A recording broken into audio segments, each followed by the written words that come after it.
Hello, Vera.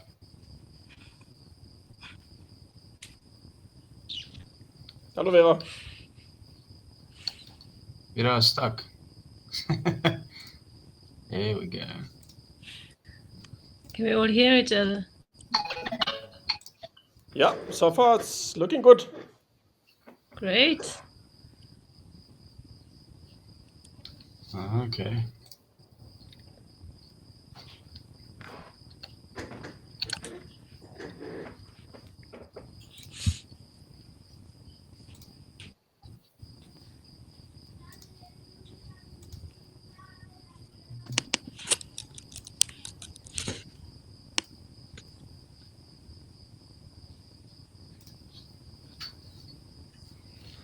Should we maybe announce it again on the groups, Vera? Yeah, I'm just about to.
I hope we get a few more takers.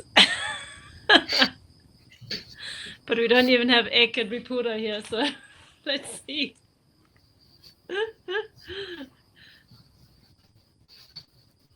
Imo, you are. Yeah, no. sorry, I just realized. No, No, it's fine. for me, this is very late in the evening. I'm a morning person, so I'm already half asleep. I hope it's not too many other people like that. Especially our age. Yeah, I think that if people know that it will be recorded, then they don't need to pitch up. Yeah. Yeah, then No, I that's think true. so. It's We should but have it's said no. definitely It's not worthwhile being doing recorded. it. Yeah, it must just work. Grant is still Yay. awake. Hey, Grant.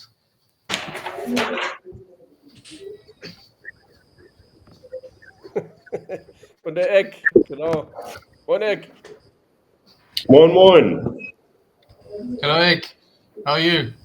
Good and you guys? It looks like it's already dark in the north.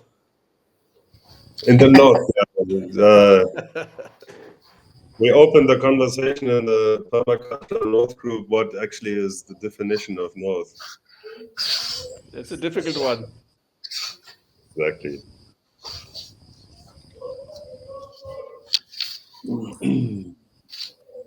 Hey guys, can you hear me? Yeah, we can hear you, Grant. Hi, how are you guys, man? Hi, Grant. Good, thank you. Good. Good.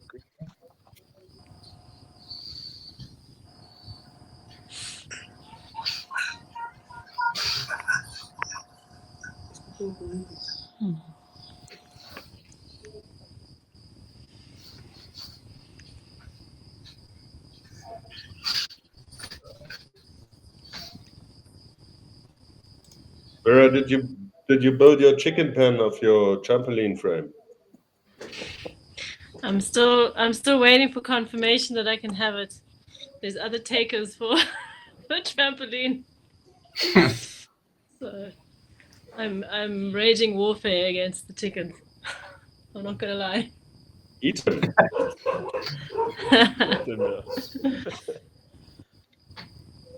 I had no idea they could be so destructive. Yeah, they tear up your garden. Yeah, that's crazy. And I don't think so. We got them in the rainy season. I don't think I realized it that much because in the rainy season there was a huge amount of food, and now they're just picking all my precious plants apart. Only greenery that there is. Bill Mollison spoke quite a lot about the value of chicken in compost. Yeah. So it's not just the poop, it's the whole thing.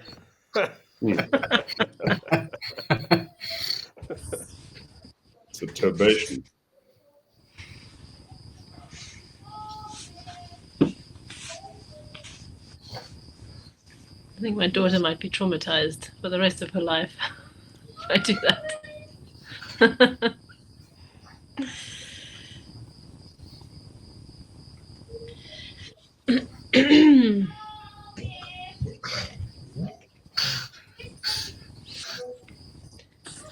So should we give it another few minutes?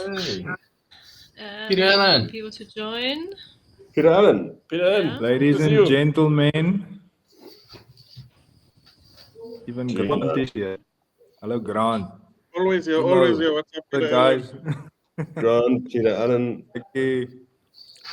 Wasn't Dano here? Vera. I haven't seen Erwin him. is new. The whole family. Yeah, now I get to meet everybody. Lekker. Yes, Erwin.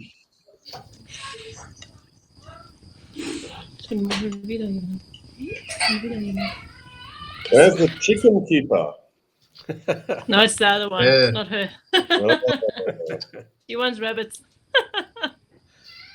Well, they're good in a homestead as well. Good meat. Yeah, Just don't can't give them get names. used to the idea of eating one. Yeah, don't give them names. That's all.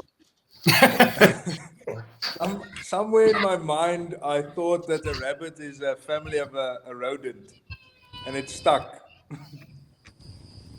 Which it isn't, by the way. I always thought they were as well. Yeah. Emo, do you farm rabbits? No. They're too cute. It's same problem here. I stick with the fish. They're easy to keep. Easy to Yeah. kill. They taste delicious. Yeah. And they don't Baby cry. cattle. They don't cry that loud when you slaughter them. Exactly. Yeah. Sorry, I missed the conversation here. No, we're Never speaking mind. about eating bunnies and chicken.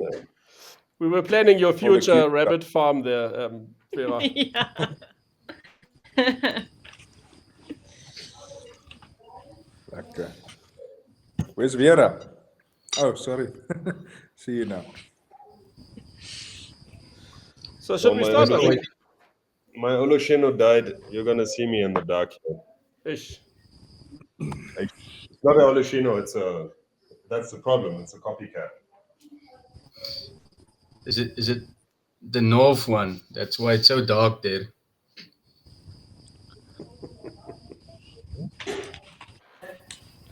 We know Simba joined us as Simba. well. Great stuff. Hey guys, how are you? Good. We're good. How are you, Simba? Awesome. Hey, somebody. I'm good. Tired but good.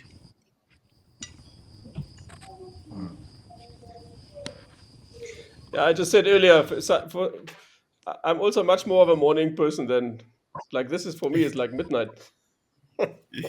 Oh yeah. Torture. And how do I mute here? Like I have got some people working behind me. If you scroll to the bottom, then the menu comes up, and then you just choose the mic on the left. Oh yes, there it is. Thank you.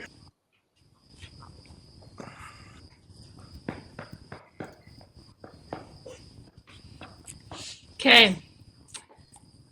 2 minutes? Or should we go? No, let's go. Yeah? Emo wants to go to sleep. Me too, please. I don't know why I signed up for this. I'm gonna have to read Gonna be it. great. People with chickens get up early. Exactly. All right, so maybe I can just kick off and welcome everyone. Thanks for joining us. I would also like to just welcome you on behalf of the Namibian Organic Association and the NNF. We're all for sustainable agriculture and anything permaculture, happy soils, happy plants, happy people. So tonight we want to dive a little bit into the topic of lactic acid bacteria, the cultivation process, and also the applicability in agriculture. My own knowledge of lactic acid bacteria doesn't really go much beyond cultivating them for food fermentation. So I'm going to leave the introduction and everything else to Erwin, and also more details with Ek and Ripura. Just give me a moment. I want to close my door.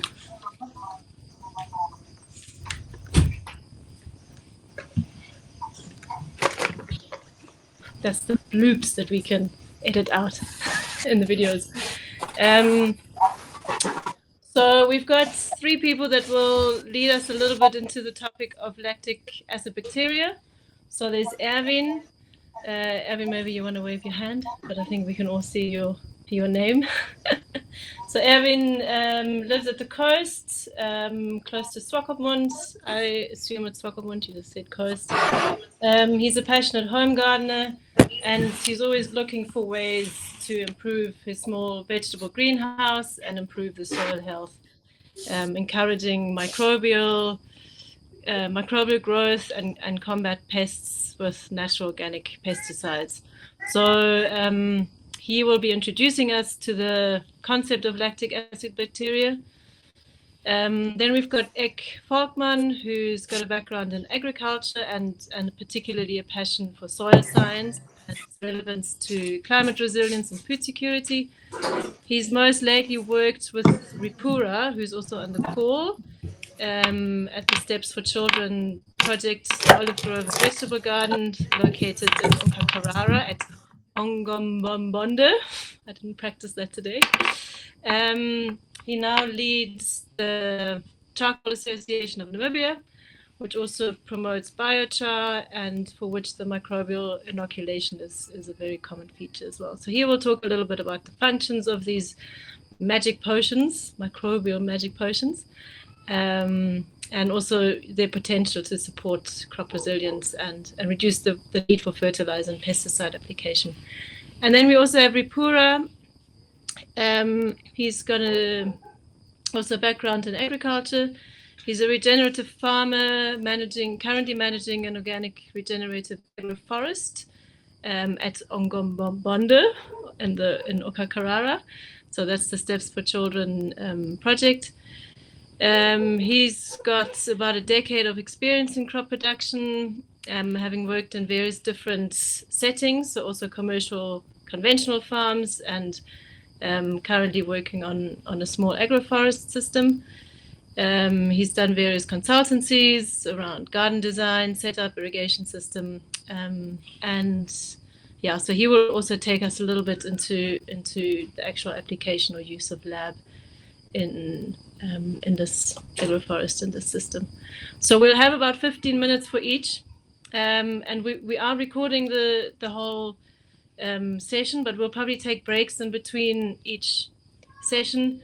If you have questions, just write them down. I would suggest that we keep our questions for the end of the whole session, so that, you know, maybe Erwin talks about something and it brings up a question for you, but maybe Ek or Ripura will actually touch on that. So maybe we can just run through these sessions with short breaks so that we can cut the recording into bits and then just have a nice discussion, question and answer afterwards. So without further ado, I would hand over to Erwin to give us a little bit of an introduction. Thank you. Hi guys. Yeah, so bear with me. This is my first one, so you can unmute and laugh if you want. And I'm also first time configuring. I made a slideshow because I don't know if people can see it. Yes, I can see it. My side, Erwin. Okay. Hi guys. Okay, so this is going to be a brief introduction just an overview, not going into depth, just to give you the basic principles of lactic acid bacteria.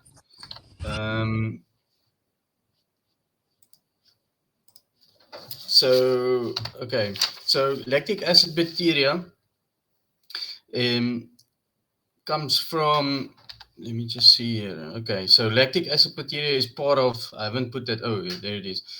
It's part of the Korean natural farming sort of body. They've got a lot of natural fertilizers.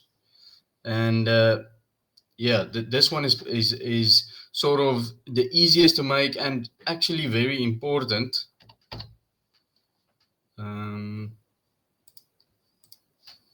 Let me just, I'm getting confused here by my screen. Sorry, guys. Okay, so yeah, you're sort of creating microorganisms which you can either use for leaf foliage on plants. You can use it as a soil amendment. You can use it as for odors. It's a sort of a policeman because it's acidic, so you can use it as a pest deterrent. Let me just see. Am I still on, guys? Loud and clear. We're hearing you well. Everything is good. Yeah, my screens, I can't see you guys. So, okay. So that's the basic goal of lactic acid bacteria. So why I started it is it's easy to make. You can make it with milk.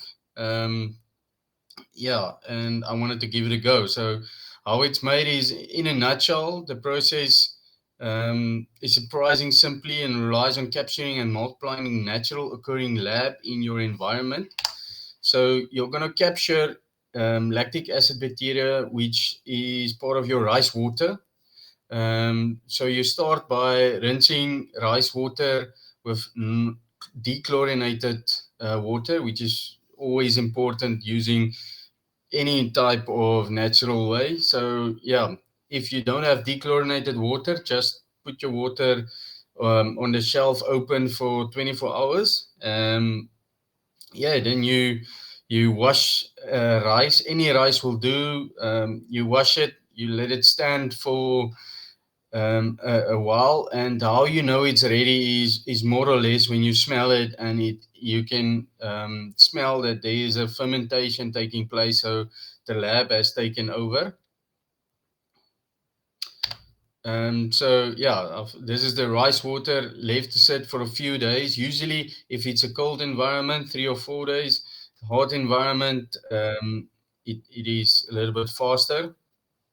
And yeah, once that smells okay.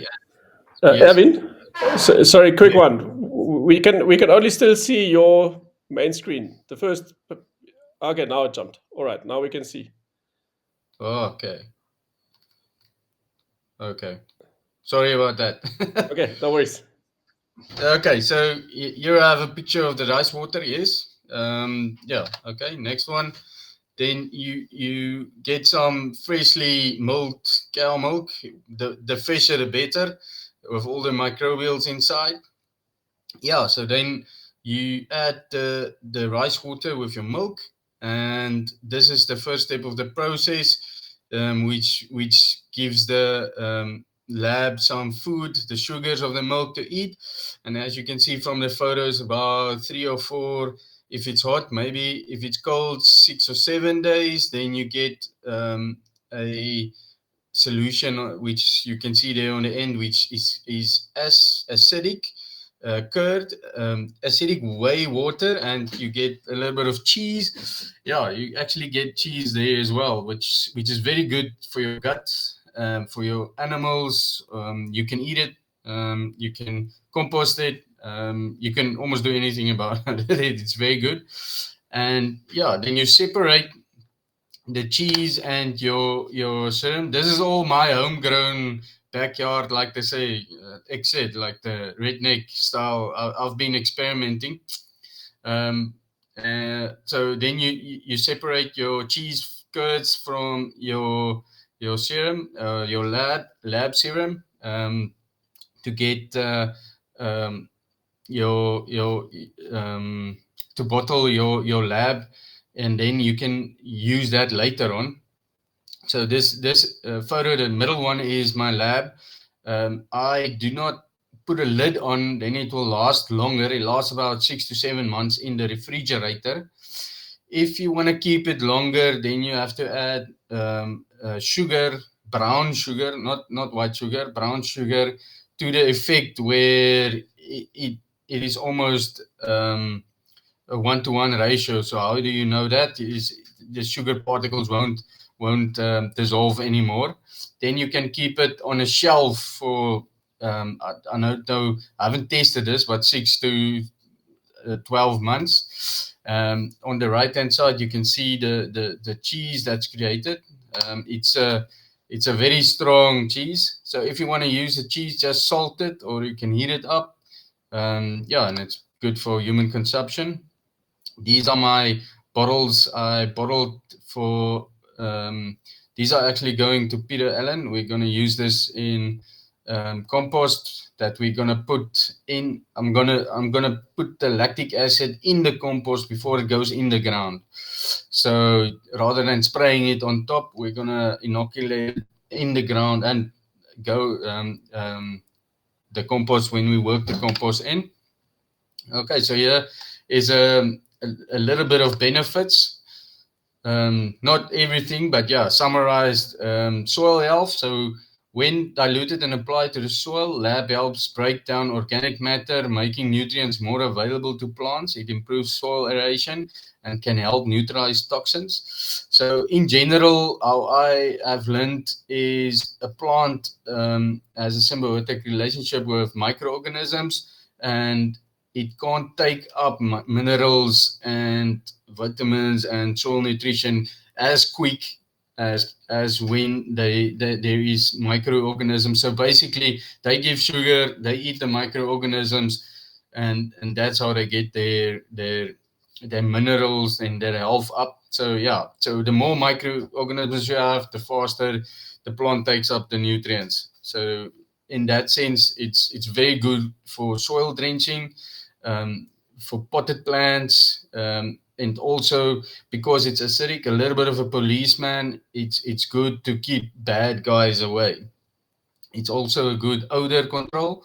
Yeah, you can use it in chicken coops. You can use it on any animal thing because it is healthy. You can put it on their feed, on stuff they eat. You can put it on anything. It's not harmful. So and it controls odor. So yeah, that's very good. You can use it as a foliar spray. So that helps plants resist disease and absorb nutrients more efficiently. It can also be used to treat seeds before planting, promoting better germination. I haven't tested that, but I'm starting that now. So I'm actually testing it, but I haven't gotten the results yet. Yeah, and then adding a small amount of lab to animal feed or water acts as a probiotic, improving their digestion, nutrition, absorption, and overall immune health. Sorry. In essence, lab in KNF is a low-cost, high-impact tool that leverages natural processes to create a healthier, more vibrant ecosystem for your farm or garden. Yeah, and that's basically that. Thank you, guys.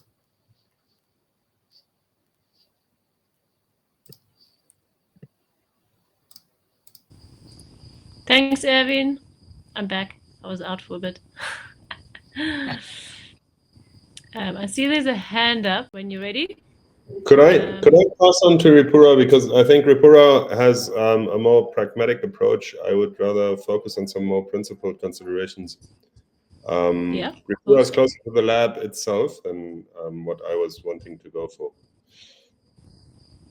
Ripura, would that be okay? Yeah, no problem, Ekat. Hello, everyone. I got onto the platform and I just found myself listening to you all, and I never said hello to anyone. Hello, everyone. I'm Ripura, as Vera said, managing an organic regenerative agroforest in Okakarara, and I work a lot with lab. We produce it here on the garden, and a lot of things shown in Erwin's presentation are actually true.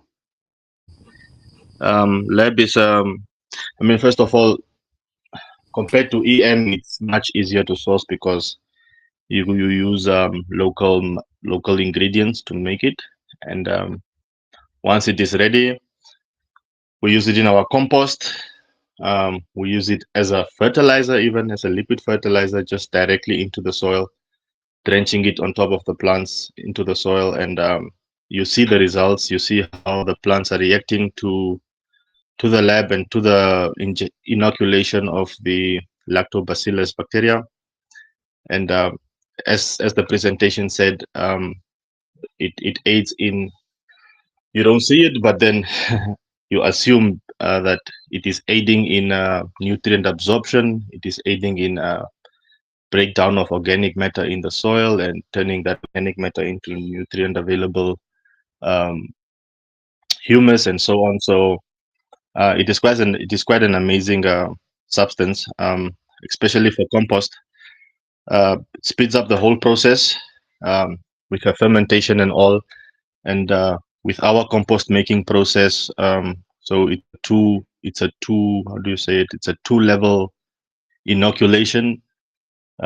You do it with a lab in the beginning, and then you later add what we call spice tea, which is a concoction also comprising of effective microorganisms. And because the lab ferments the organic matter in the compost first, it makes the decomposition faster, because when the EM comes in, it just completes the whole thing, and then in less than 8 weeks, 6 weeks, we have compost that is ready for application. Not completely decomposed, but in 6 weeks it allows us to use the compost if we need it that fast. But of course, if you leave it for longer, then it decomposes more and more. But then you apply it, and then the process completes in the soil. So yeah, I think if questions come in, I can better then I can talk more about it. But then that is basically it.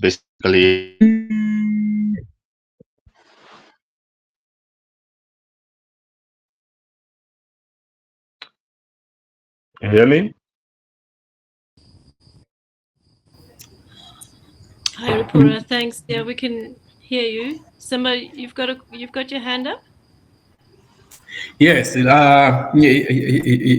So earlier on, I was bragging about picking that treasure at the dump, and I'm trying to set up a couple of culture beds with a whole lot of logs. We cut them up, and I was actually thinking this couldn't have come in at a more opportune time. Like, you guys think it's something I can use for that purpose?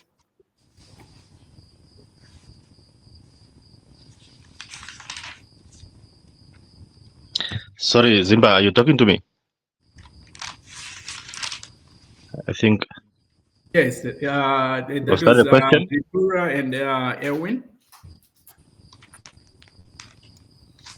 Hi, Simba. What is your end result with the you're gonna make culture beds, but how thin are you gonna cut those logs? You need to sort of like grind them to very small pieces. Otherwise it won't be that effective. Yeah, like actually what I was thinking was I have actually been getting this composted material, which is pretty much ready to use. So my theory has been to like, okay, if I put in logs, like I have chopped some, but some I have put them in whole like that. And I was like, okay, then I probably would get a slow release over a very long period of time. Yeah, that's the best I can recommend from my side. I think my network was cutting off because I'm completely lost now. Did you hear anything I said, everyone? No, Ripura, we didn't hear anything. No. Do you want to go again? Yeah. Okay. Yeah, no, I can, because I'm now very confused. Yeah. No, I was saying that lactobacillus, the lab is quite a handy liquid to have, a handy concoction of the lactobacillus bacterium to have, because it is very useful. In as it was said in Erwin's presentation, it is quite useful because you can make it locally using local ingredients, which is the rice and the milk, and it comes in quite handy with the composting, and also with us here we use it directly in the soil sometimes, because it speeds up the breakdown of any organic matter in the soil, and because we use biochar, it is also absorbed in the char and then stays there and continues working and multiplying.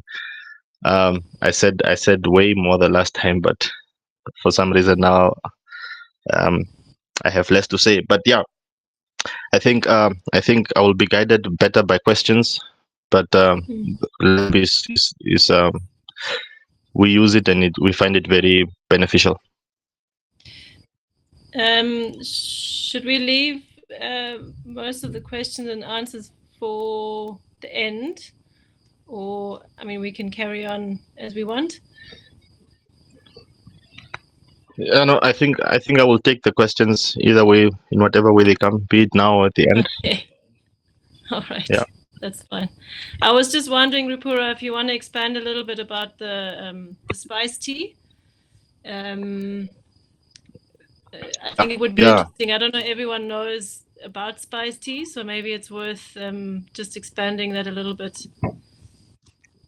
Yeah, so the spice tea is it's a concoction of microorganisms that we make using EM and sea salt. We use molasses, and so what it basically is, it's a mixture of microorganisms that we use to inoculate compost for faster decomposition. So with lab, what we then do is that lab aids in the fermentation of organic matter, and then later the spice tea comes in and completes the decomposition of the compost, and that allows us to that speeds up our compost making process by a mile. And within 6 weeks, if we are really desperate for compost, we can use our compost within 6 weeks. The further decomposition will take place into the soil after application because the microbes are still in there.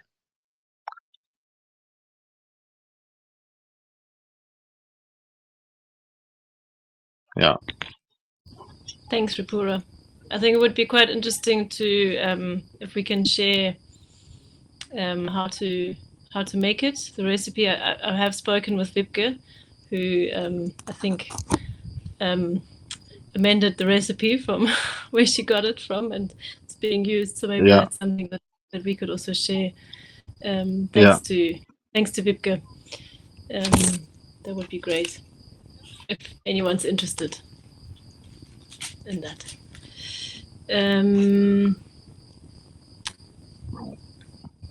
Are there any hands up at the moment? Not that I see of. Should we carry on and get some insight from Ek on his experiences with lab, and then we can delve into a little bit more questions. Okay, so thanks for the soil science enthusiast. The soil science enthusiast failed his final master examination because of soil science twice, studying in Germany, and the prof who had replaced himself for like a tenure of 10 years and was 70 years old when he took that examination, wanted to do me a favor, and then he limited the exam to a context around the study, around the town that I was studying in Göttingen. And then he opened the examination with questions on the Etosha pan. So it's been quite a while. Nevertheless, I found soil science always fascinating because soil is a super complex structure. It's a biome, it's a mineral composition, has its history in different kinds of geological processes. And what makes it magic is, I think, the microcosmos that is at the same time almost a, the microcosmos that makes it a cosmos. If you imagine a tablespoon of soil, then you will have a population of 8 billion microbes in that tablespoon. That is as many individuals as we are humans on this planet. And all of those make out also a physical proportion of that soil. So all of that life is, like us, a composition of 70% of water, if they live. And then it's the mixture of what plants and animals consist of: proteins, sugars, amino acids, all the molecular structures that life is built on. And they all, as Tripura explained, help to convert mineral components as well as decompose dead organic matter and make that available to plant roots, specifically the capillary structures, the very microscopic, at very microscopic small dimension. And that is something that is as complex as that there are comparisons about how much terabyte of knowledge do we have of deep space or of the deep sea.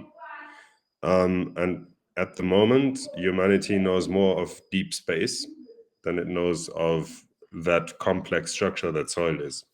And the diversity and the complexity increases if we look at that living component that makes a soil. In English, the gurus of and the nerds of soil science, they speak of how to make soil of dirt by populating it with life, and those are all microbial populations, which makes the difference of a productive living medium for plants in comparison to a powdery, sandy, dead mineral body in which conventional agriculture takes place. And I distinctly remember that as a child, how much I liked when my mother prepared the vegetable homestead garden, and there were wheelbarrows of manure and compost shipped into the garden, and then they were mixed and worked into the soil, fairly conventional with heavy soil disturbance,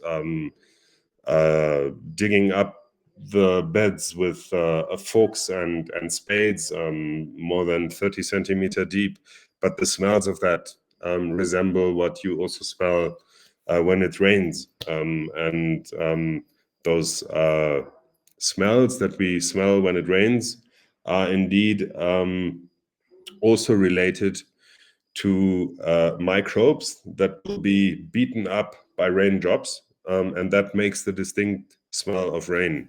And you will all know that a good compost doesn't stink, right? It's our urban populations that have this imagination of the decomposition being an unpleasant process.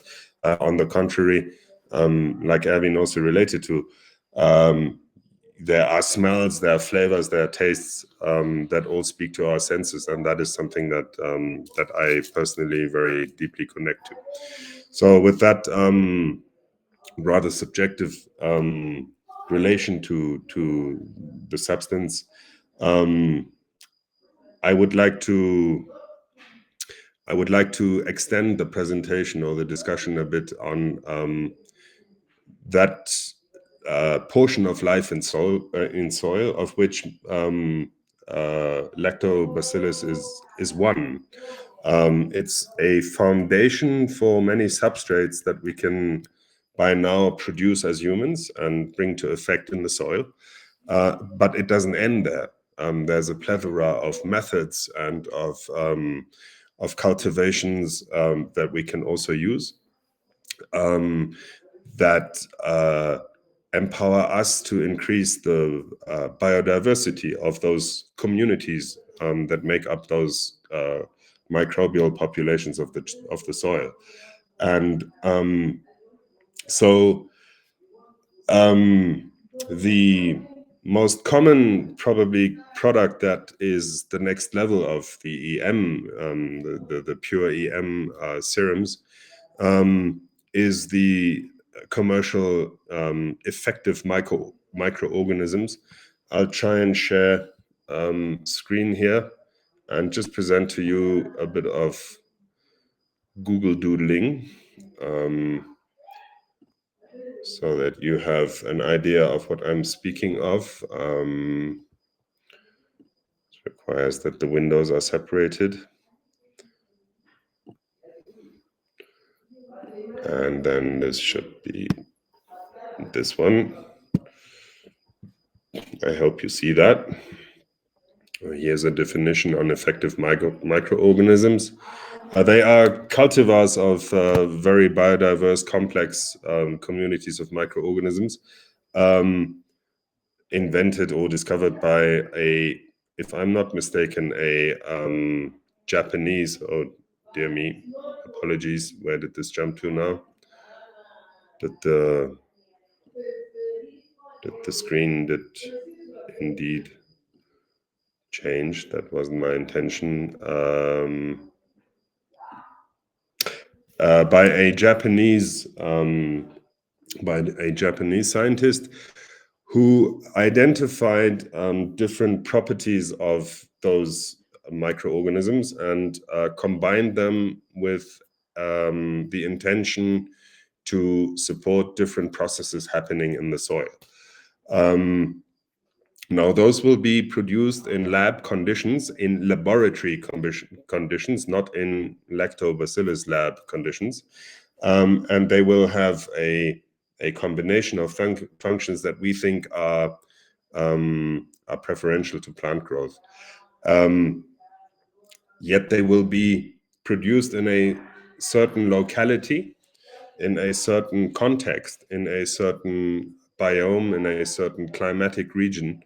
And I'm a big proponent of localizing exactly those populations, because if you think of how we farm here, we all are looking at a selection of genetics in our crops that are drought resistant, that are resilient to the pests scope that we have. So we do those selections in our crops, and I think it would be also advisable to think about which of the microbial populations do we prefer to have in our soils to have the best benefit in our context. And I can imagine that that microbes are equally either drought resistant or not, like our crops, and that we should then cultivate our own. Now, whilst there are multiple different functions, how does EM work?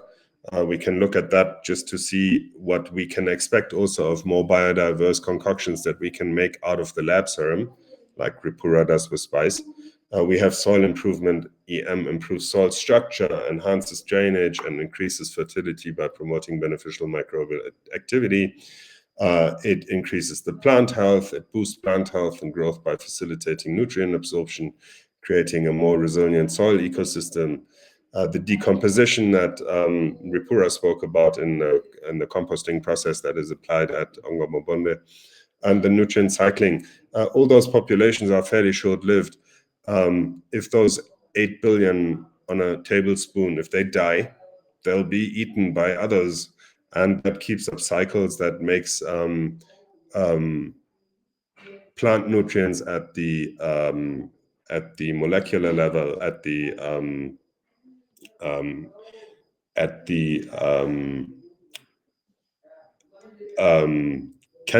biochemical level, again, much easier available for plant roots to take up. And similarly, in what we believe spice does for us, we take lab to another level. Now, I quickly want to touch on spice. Spice that Ripura has spoken about is rather a composting method than only a... Apologies, I'm trying to switch the shared screen. It's a composting method. The term spice... Dear, where is this? You're probably still seeing the EM slide or the EM screen, I will assume. No, your face. We see your face. No, we just see you. All good. Did you see the Another microorganism. Yeah. Macroorganism. Macroorganism, a highly complex structure. Here we go. This should actually show you the spice. Now, if you'd be so kind and tell me whether... Are you still seeing that? You see the spice now? Yeah. What is spice composting? Mm-hmm. Yeah. So let me quickly go here. So spice stands for static pile. So that's a non-turned pile, which is crucial because it saves labor. Inoculated compost extension. So what this does is we inoculate the compost and we cover the compost in order to maintain its moisture, which is critical in Namibia. All material that goes into a spice pile will be moisturized by it being submerged in water. The way we do that is we fill dry material, green and brown, you will be familiar with that, in a bucket, and then we soak that bucket, we fill that bucket with water, and we inoculate with the spice concoction that we may make out of the lab serum, with only a bottle cap. An ordinary Coke bottle cap is enough to inoculate the water with which we moisturize the dry material. Then we set up the pile with the common combination of 2/3 of brown and 1/3 of green, or 2/3 of carbon and 1/3 of nitrogen, whatever terminology you use. And we have the lactobacillus in there, including with an extension of different microbial sources, which we take from existing vegetation at our location. It's as simple as plucking a few leaves from trees that grow in your garden or in the vicinity of your garden, even plucking some of your chard that is already growing there, or your carrot greens, and you chuck them into a vegetable net, like you can buy onions in or citrus, and you expose that into the fermentation process of the spice extension. And with that, you multiply a biodiverse, locally adapted community of microbes in that spice tea. That concoction, if you would add also mycelium that you will find at the foot of large old trees, specifically close to rivers where there was little disturbance of the litter and the mulch that naturally occurs there, you will find white little threads that grow through dead organic matter. If you also add that, then you have the magic combination of both bacterial microbia and also mycelia, fungal populations. And if you inoculate your compost pile and keep it under cover, we use old truck tarpaulins, or we use this black sheet, what is it called? Poly sheeting, and then cover that with shade net to keep it cool.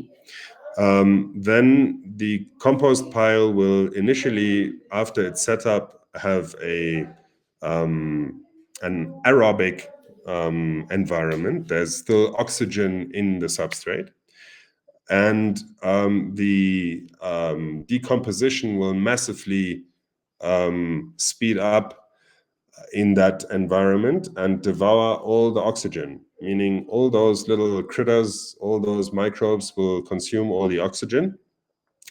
And then as there's less and less and less oxygen, those microbes that are used to aerobic conditions, which we find in the topsoil in the first 2-3 centimeters of the soil, will die back. And the entire medium of the compost pile will become more anaerobic, meaning an environment with no oxygen. And then the microbes that are more familiar with anaerobic conditions in the subsoil will take over the population. And the resulting compost substrate then will be a mix of both, so that you can work in this compost in all horizons of the soil body. Since the microbial life does not end where the oxygen ends, but also goes into deeper, are also functioning around the roots in more anaerobic subsoil environments that are relevant for tree populations. And in a context like Ripura's, it is an agroforestry system. We are specifically looking at the combination of trees and annuals and shrubs. So with that, we have a very flexible compost, and that compost will not be making out the media in which we plant. We plant in the soil body, and in Okakarara, that is a very, very, very light, sandy soil with very little silt and clay in it. But we believe that the compost inoculates the organic matter that we add to the soil with thick mulching and working in manures. So if we then have a substrate that caters for any medium at any depth, we are flexible and we increase that organic function of microbes in any space where roots are. That is the magic. I will gladly share with you. Now this clicking game starts again. I have had this on display the website of one Jerry Gillespie of Australia, who developed this process. I think out of the emergency requirement of having within the first wave of avian flu in Australia, millions of chickens had to be culled, and they were special waste because of their concentration. And I think it was this that motivated him to look at a faster composting process. and then he developed this this spice method. I will share the website on the links later when we come into questions and answers and discussion, as well as a bit of background. And I will assume Ripura, as always, would be glad to like assist you and advise you if you start into this journey as well. One thing that Ripura didn't mention is that he also produces other microbial substrates of fermentations. There's one that is called the protein hydrolysis, which is fermentation of protein concentrates. It can be meat. Erwin, you will find that also in the Korean Bible, in the Korean natural farming. It's a very common concoction that is used. We do that with crickets, with malindi, dukpensa, of Huwatalachanum. So last year we had many. Yeah, Abraham Bombis, there we go. We collect buckets full of those, and then we start fermenting them in 200-liter barrels. And they will have their own microbial diversity in them. I'm a strong proponent of these local methods. Erwin spoke about the cheese. So I grew up with this cheese as the target product of lactobacillus, sour milk. We all know what omeide is. And the simplicity of the method, for one, and the availability of its resources, on the other hand, make this a very accessible strategy for soil improvement. And I find that enormously empowering, that we are not dependent on any industrial products or any patented products, any imported products. We can help ourselves with the resources that we have. And this is what I wanted to bring into this discussion. Sorry for overspending the time.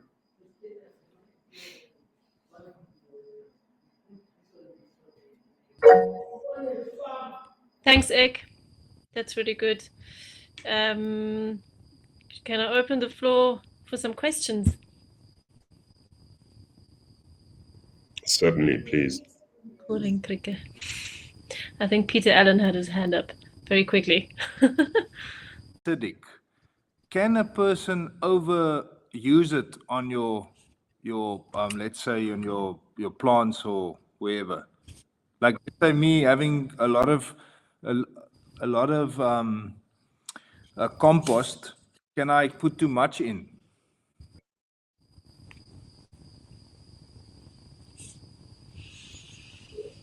May I? Can I go? Yes.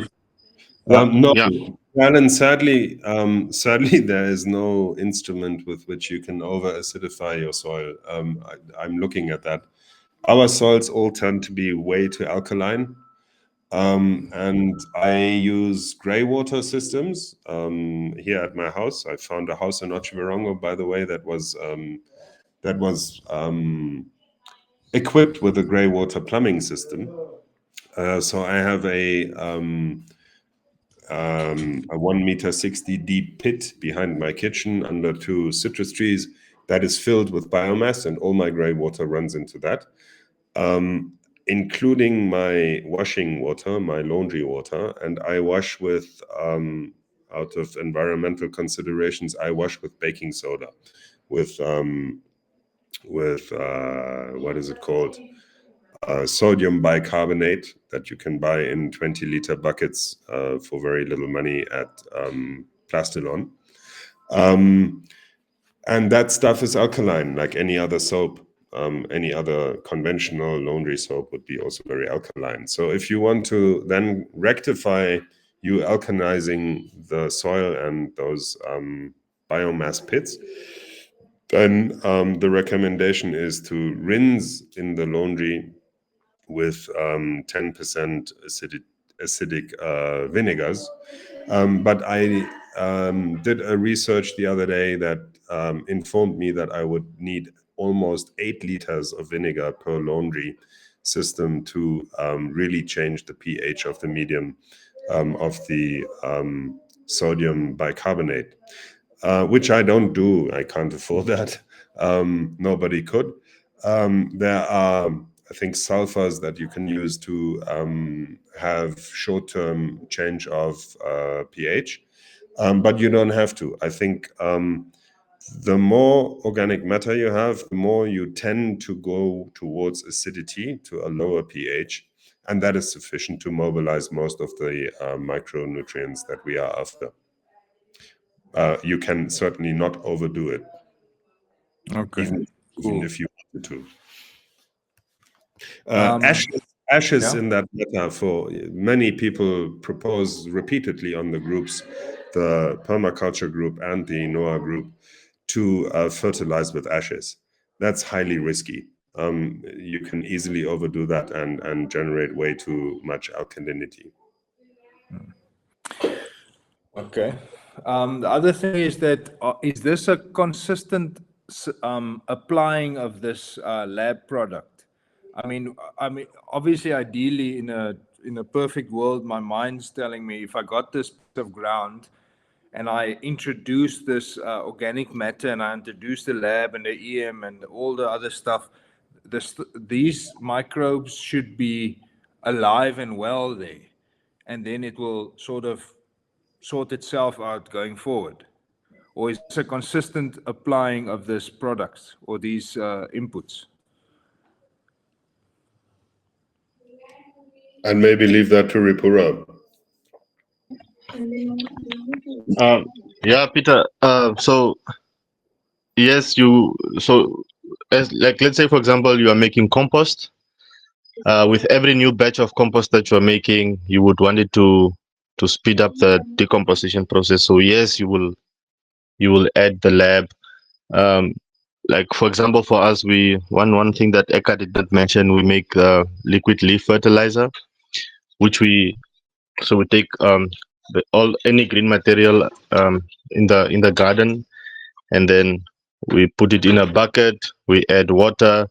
We inoculate with lab. We add molasses, and so once it's ready, every time we are fertigating the garden, obviously the lab is in there and it's getting into the soil.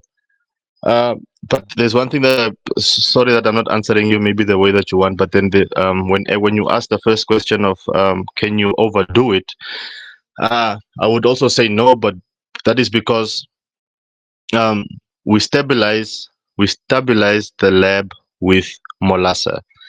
So the lab produces the bacteria produces acid when it is busy with fermentation. But in the serum, because we add molasses, it stabilizes and doesn't ferment further because first of all it has fermented all the sugars, let me say, from the rice and the milk, and when you add the molasses, it stabilizes. So you're not pouring an acidic serum into the soil all the time. You are pouring a stable serum, so to say. I don't know if I make sense there. That Yeah. makes sense, yeah. Maybe what helps is when we make marmalade, we add considerable amounts of sugar to that, right? And with that we conserve the substrate. And by adding the molasses, which is only a lesser value sugar, those microbes will fall dormant of that sugar, and they will be preserved for up to 2 years even. They will survive those communities. And when we add them into their natural environment, then they start living on whatever they find there, organic matter. I think you should rather think about this as you manage cycles. That is what you do. So I would never stop making compost, even in a mature system. I would never stop mulching. Yes, I might stop composting. Dirk Wölpling has so successfully restored his soils in Okahandja that they tend to become too rich. They have a too high nitrogen content, nitrates, particularly. and that allows him to feed his system merely by application of mulch. He does not use any manures or any compost anymore, because the soil is so alive, and there's sufficient microbial activity that all those decomposition processes can take place on the soil surface through the mulch and litter layer. And I want to specifically point out the benefit of that in terms of large-scale operations where this saves you labor. Making compost is tedious, and making compost for large spaces also requires lots of biomass. But Dirk grows that biomass strategically on site and chops and drops. That's where you want to get at. And but it takes years and years to build a system that has that capacity. Cool. Just And a quick question, also, maybe for yeah. Grant. Grant, I remember once, Grant, you told me that you actually collect soil everywhere and introduce it to your garden. Is this for that? Yes, Peter Allen, I think Ek touched on it as well. You're looking for microbes that are growing in your area. So the idea with that is to collect microbes, especially like in the area where you will be growing. Ek touched on it as well. Go to a riverbed, find a moist patch under a tree, collect the soil under that tree, and add that into your microbial teas. Then brings those microbes from those environments into your soil organism. I asked, if you look down by you, Peter Allen, under the prosopis trees, there's a lot of organic matter building up there with microbes that are made for the dry lands and desert areas under the prosopis, which is a desert tree in itself. So adding some of those microbes into your system would also be beneficial for your soil conditions, because at the end of the day, what those microbes specialize in is dry lands and preserving moisture. So getting as many varieties of microorganisms into your soil just benefits your soil at the end of the day. They'll balance each other out, and those that are made for the climate and for the temperature and for the pHs will survive further on, and the others will slowly die back. So they balance each other out over time. Awesome. Thanks, man. Cool. Yeah, I just want to add on that. With systems like, be it in the rangeland or in an agroforest like ours, our strength is in diversity, biological diversity, and that is as true as it is for the plants on the ground and also for the soil life, the microorganisms. So the thing about diversity is that it creates a situation where all these different organisms and all these different organisms starts regulating each other. So you might be afraid that if I use lab for my compost all the time and I use that compost in my garden, maybe the lab will be too much. No, because there are other organisms that that eat the lab, that feed on the lab, and so on and so forth. So I think the self-regulatory ecological service is really comes in handy in that regard.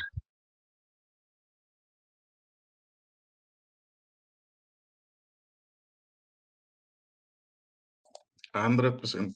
And then I just want to touch on, maybe if I can, sorry, Vera, on Simba's question on the hugelculture and mixing lab into that. Yeah, please go ahead. Simba, for I think Ek also mentioned it in his discussion as well. The lab is bacterial. So when you're looking at growing annuals and so on, the bacterial side of things come into play when you're looking at your soil health. You'd focus more on the bacterial side of things. But when you're looking at woody material, you'll need to move to a more mycorrhizal or what you call it, fungi type of solution to break down the lignin in the woods. So you'd rather want to inoculate that wood with a type of fungus that would break it down faster than the lab would. The lab would affect it a little bit, and I think Erwin sort of alluded to that as well in his when he asked you to how small are you going to be cutting your wood. If you cut it small enough, it will probably ferment it over a longer period of time. But the best for lignin is fungus to break it down. Thanks, Grant. That's very true. So there's a tendency in the global movement of regenerative agriculture that polarizes more and more between grasslands that are predominantly microbial and do tend to be more short-lived. I don't want to say annual because a healthy grassland is composed of multi-annual grass species, but they tend indeed to be more microbial, whereas forests are more mycelium based or more fungal. I strongly believe from the experience specifically at Ongomamonde, where we imported large amounts of wood chips initially. We are at the Waterberg, where the Cheetah Conservation Fund has a biomass research station. They produce large output of wood chips and fines of products where they cannot use the fines. The fines are waste, and they donated that by truckloads to us.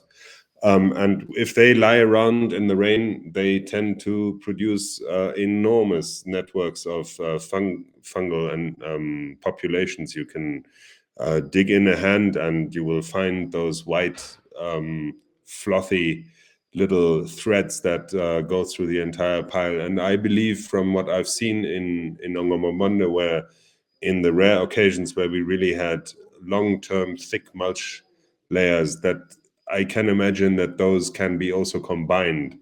And I want to highlight one thing, and that is the function of fungal networks through the soil that transport information, really, of drought, of pests, which are proven to make plants more resilient by alerting to a stress factor, which then gives the plant an opportunity to react to that.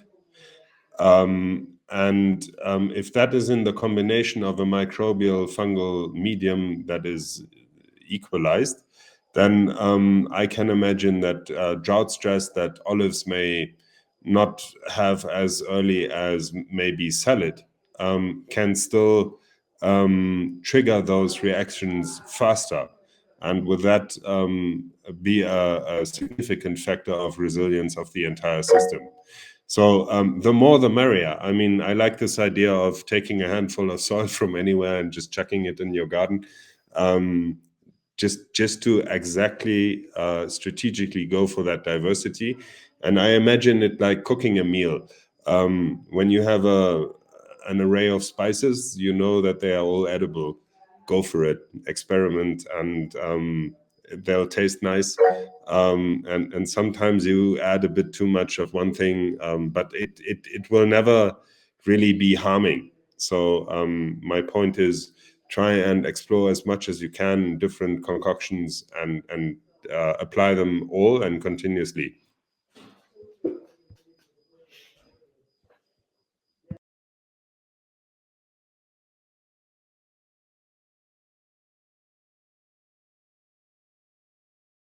Yeah. Imo, I think Imo, you had your hand up first. Go for it, and then Grant. Yeah, just a quick comment on the fungi and the mycelial network. I listened to a podcast yesterday, and the guy quoted Ernst Götsch, who said that they found fungi that can pull water directly from the air and feed the trees. So when in Brazil they had a big drought and the cocoa plantations all didn't have a harvest, except on Ernst's farm, he had about 80% of his harvest was still intact, and the ground was bone dry, but in the leaf litter layer they found the fungi who actually pulled water directly from the air and fed the trees. So if you can get that to work with the prosopis there in Swakop, if we have such fungi here, that would be awesome. Yeah, I was gonna say, now you post that name so we can check. Maybe we can get some of that stuff, because I wanted to add to what X said as well about bringing in that diversity. Just something that Jeff told us, what he does when he travels, because he travels a lot. So we know that there's a lot of restrictions on bringing across microbials and stuff. So what he does when he goes overseas, he'll go and dirty his pants on purpose in certain areas and bring that dirty pants home, and then he'll wash that dirty pants in his compost teas to get the microbes from wherever he's traveling into that, just to increase that diversity. So that's just something that Jeff actually does, to cross borders with different microbials.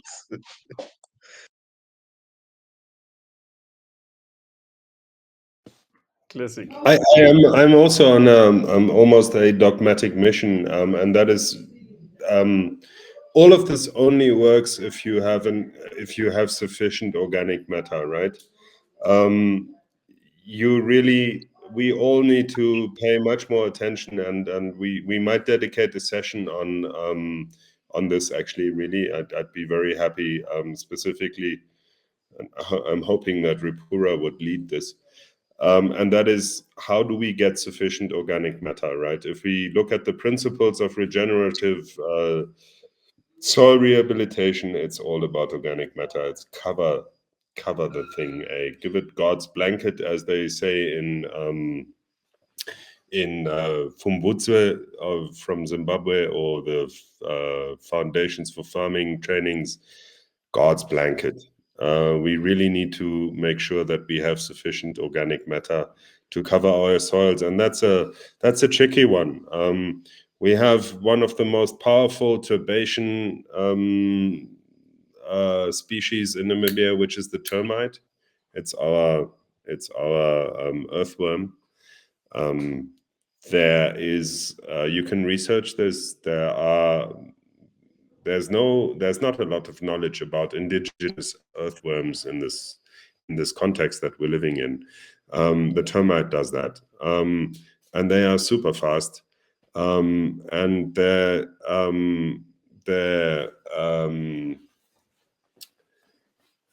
method of building their nests and living on both cellulose and on lignin is super fast, and it concentrates in small concentrated areas, and that leaves the ground exposed again. And what you really want is that you build I would say a 30 centimeter deep topsoil. Our topsoils naturally, in healthy natural environments, are never deeper than anything between 1 and 3 centimeters. That's it. That's why all these debushing exercises with bulldozers and machinery and all that are super disturbing to the soil. Yeah, I could go on and on and on with this. You always need to attach with the microbes a strategy of how do you feed them. And we cannot afford to always like truck this shit around for 70 kilometers from CCF to Ongamambonde, or from towns to rural areas, or the other way around, because we will leave behind an impact where we remove that organic matter, right? So our systems need to cater for growing their own biomass. It's worthless otherwise.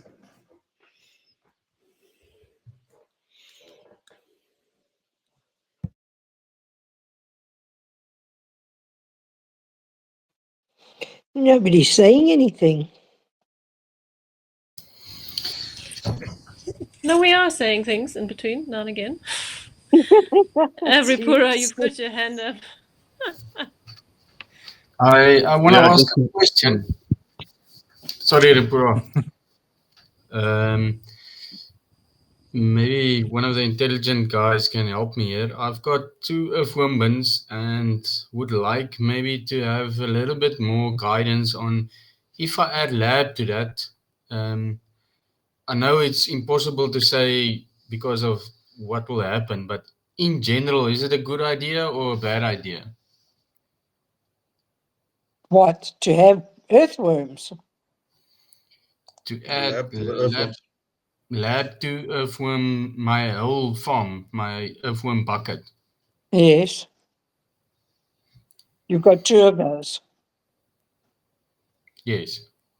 And you want another one? You want another one? Is that what you're saying? No, Yeah. hello. No, I didn't understand. What is it that you want to do with the earthworms? I want to add lactic acid bacteria to my earthworms, to their farm. Yeah. Certainly, go for it. Just go for it. You can't harm them. I Okay. wouldn't know. So they will be, yeah. In general, they all work together then. So As you know, you're going for the earthworms because of the vermicast, and you know that the vermicast is one of the most biodiverse substrates that you can grow. Congratulations for having that integrated in your system, because that requires a dedicated source of biomass, right? That was what I was just speaking about. If you can afford that, then just bomb it. And you need a bottle cap on a 10-liter watering can to inoculate, and let it happen. Yeah, I was just gonna say, don't add it clean, Erwin. Dilute it 1 to 1,000 at least. Because remember, when we're doing earthworms, we don't add dairy products into our earth burns for a reason, and that's because of the lactic acid that it produces. So adding too much lab could become problematic to your earthworm farm because of the lactic acid. Yeah. But a little bit of it will actually be beneficial to them. Okay, cool. Thanks, guys.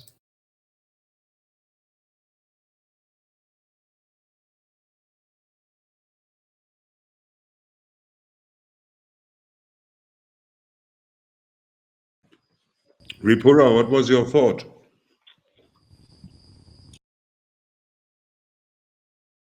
No, I kind of now lost it because I was listening to the whole worm farm and lab inoculation.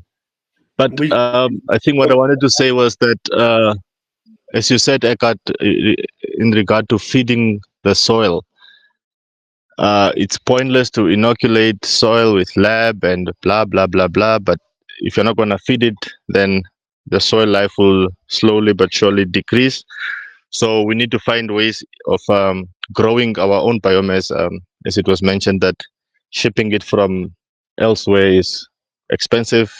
It's transportation cost and labor to load and offload, and it's quite some work. So growing it on site is much better. And I think it goes back to the regenerative ag principles, living roots and so on.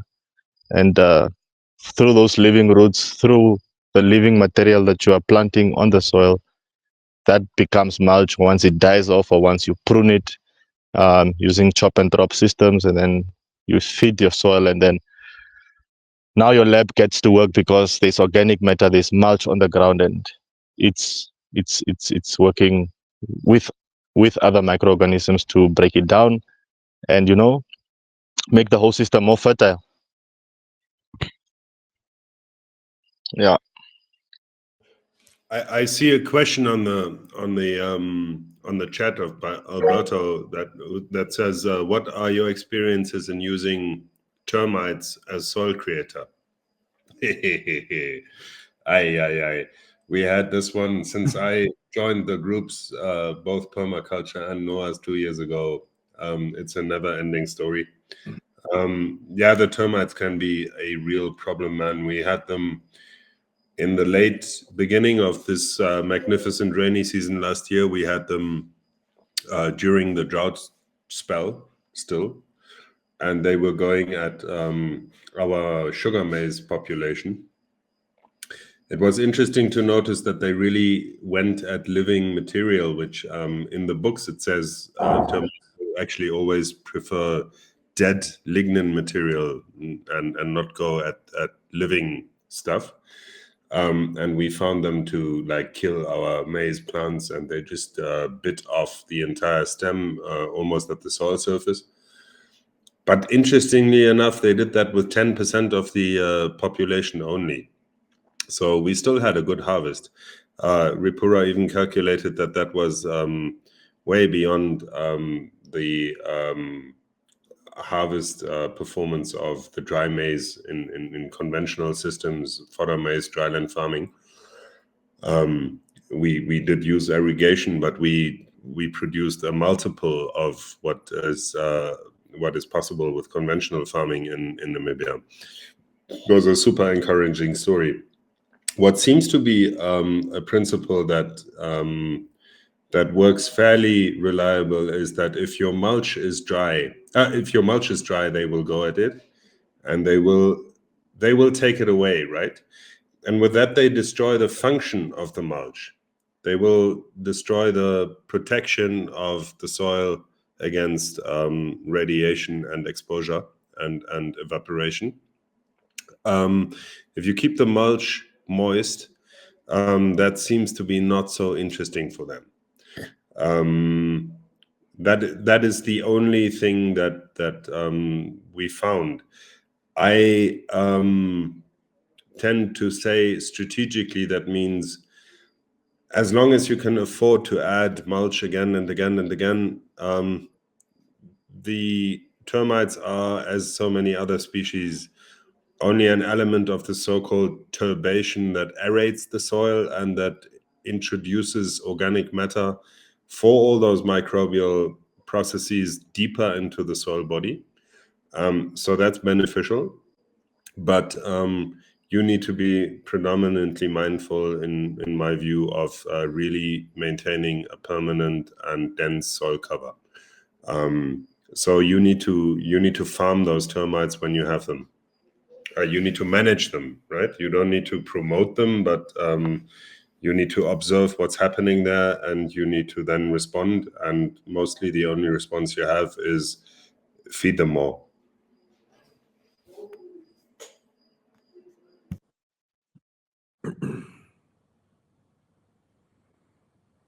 Crazy.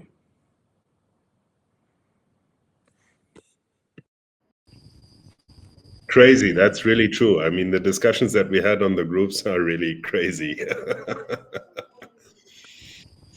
This is actually for me, such an eye opener. I read a little bit about this, but I mean, I think we like scratching the surface of what is actually going on there. It seems to me like the more I want to learn, the less I know. It's you're trying to fix up your soil, but there's always something else that you're not doing or doing wrong. For example, I used to have a lot of mycelium on my compost heaps, and then they just disappeared. I used to have this mist cloud that used to every morning I'd have a whole lot of mushrooms on the heaps, and then in the night or in the afternoon the sun scorches them all away.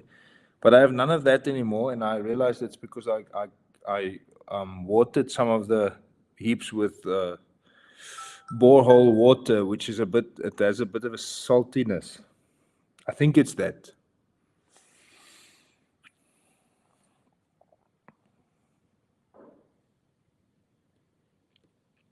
That's an open question for someone to answer me, please. Invitation. Probably not me, so I'm going to leave it to anyone else. Peter Allen, that's potentially the salt water that you use, but I think how often are you turning your pails? I actually try to turn them every 2 to 3 weeks.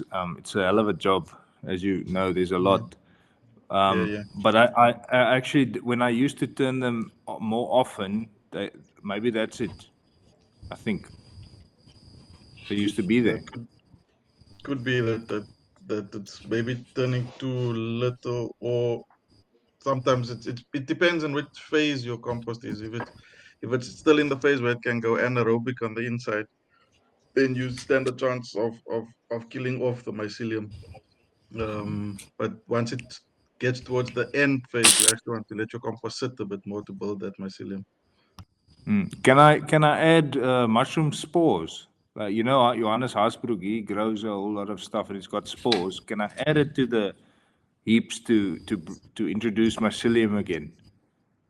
You can, but that I think that's blue oyster mushrooms. They grow on a specific, like on straws and stuff. So if the horse bedding that you're using has straw in, potentially the blue oysters could, or the oyster mushrooms could potentially inoculate or grow in there, but they need very specific conditions. But yeah, I've used button mushrooms, just the cutting off the tips of button mushrooms that you buy in the shop, and add that to compost as well. That also works. And a lot of mushrooms sprout up, but with all mushrooms, be careful. If you don't know exactly what it is, don't eat it, please. Mushrooms can be There's some dangerous. testing you can do. Yeah, so I've actually got a lot of button mushrooms growing on one of my piles the 1 year, but we didn't eat any because I was a bit skeptical. So So send those around that make you feel funny, and see. yeah. I would want to say. So you said the resource that you have is predominantly a cultivar of oyster mushrooms. Consider that what you see as the mushroom is only its manifestation on surface. You don't know whether you might have a mycelium of that species populating your soil. I would just go for it. It's organic matter in itself, and B, you might be growing mycelia that you otherwise wouldn't have. So don't be concerned of that. And then a step back in terms of living in saline conditions, and all of us will face more and more problems with salinity. I think it was last year that the UN year of salinity in soils was. It's a global problem because we tend to concentrate our aquifers more and more. So with that, the salinity of our subsoil water increases. It's to me a larger mysterium than termites, really. And the only medicine I found is organic matter, organic matter, organic matter. The more soil carbon and living soil carbon we have, the better. That is the only evidence we have, is the more compost, the more soil organic carbon we have in the soil, the more tolerance the plants establish in such environments.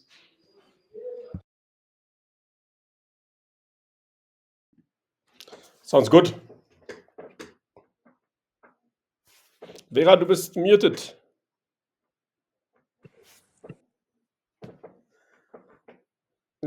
Vera, we can't hear you. Du bist muted.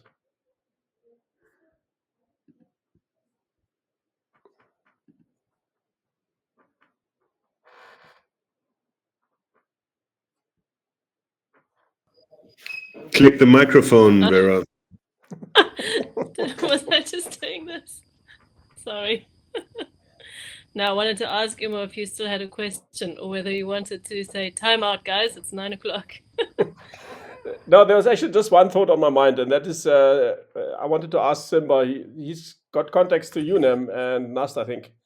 Whether there's anybody we can speak to that might want to do some research into the termite thing, and uncover a bit more of how they impact and not impact, and how they benefit more than what they cause damage.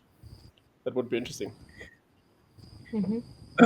Yeah, sure. I will talk to them. I have got a number of those students who will be coming in January, from January to June, and so often what we actually are able to do is to decide topics that they would research on with them in such a way that it is beneficial to them for their studies, and it is also beneficial to us as the farm. Yeah, so we can maybe So perhaps from put that a couple. perspective, I think. Yeah, so Sorry, maybe go ahead. similar towards the end of the year, we can maybe on the group put a list together of topics that would interest us. Yes, that will be that will actually be nice, and then we can actually talk to them beforehand, and then as they come in, we have got those particular topics to be worked on. Awesome, that sounds good. Thanks so much. Thanks. All right. Thank you, Vera. Bedtime for me. Yes. Thanks.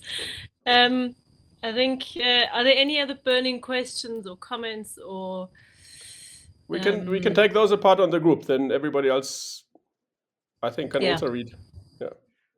Yeah. No, that's great. Thanks. Shall we share Thank you, resources? Erwin.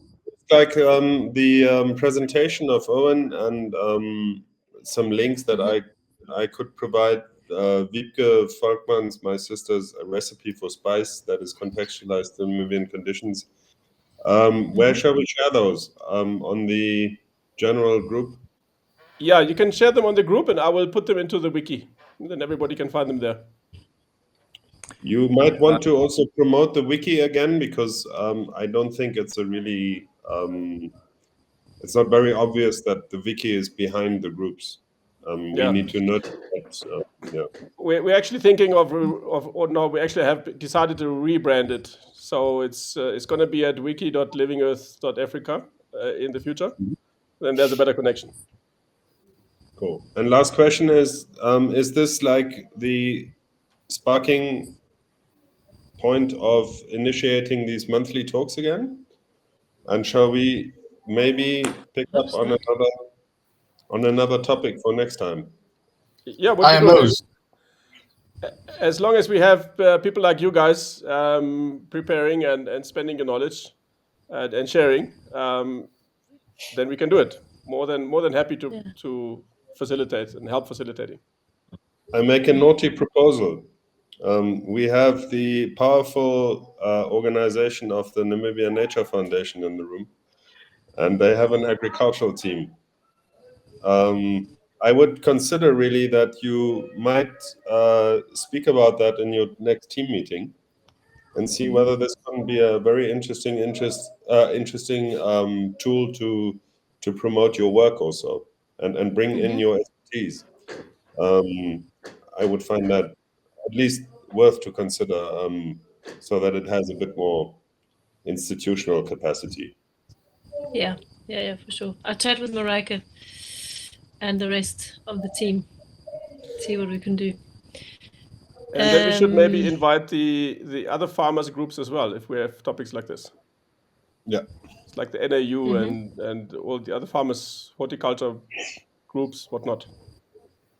Yeah. Lastly, I want to do some advertisement. There's going to be a training on predominantly side products out of the biochar and the charcoal industry, wood vinegar and biochar itself. There's a charcoal exporter called Makara in Chiwarongo who has developed portfolio for that. And they do this as a marketing exercise. They will have a training at the Dachbrick School on 4th of October for a little fee of under $400. I will be bringing in this discussion there, and we will make spice, and we will establish the right extraction of IMO. And we will also be present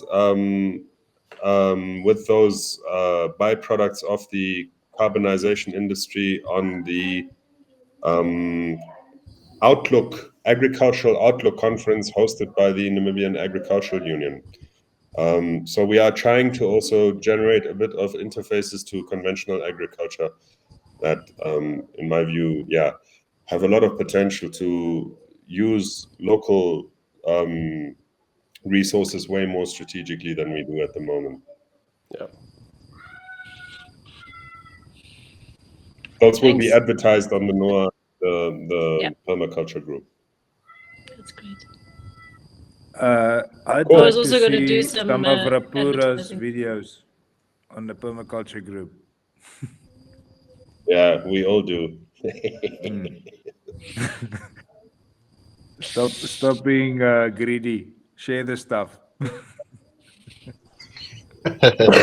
Yeah, we'll do. Get an intern. Drop me a pin. I'll be there next week.